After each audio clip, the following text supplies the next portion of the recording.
Hi, my name is Liz, And I'm Jasmine. and today we'll be performing 林鸟趣话, but translated literally, that means interesting stories about forest birds, and it's super boring, so we decided to call it. Flirty, fluttering birdies.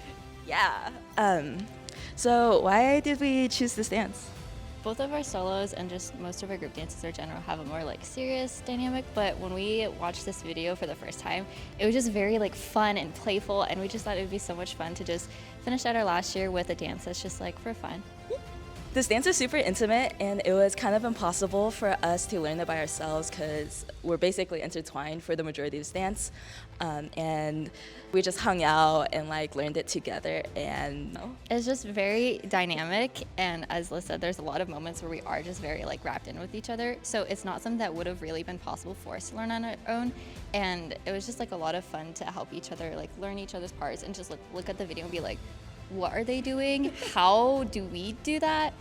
So yeah, birds have a wide range of emotion and dynamics, and it's just been a lot of fun just fluttering around on stage together.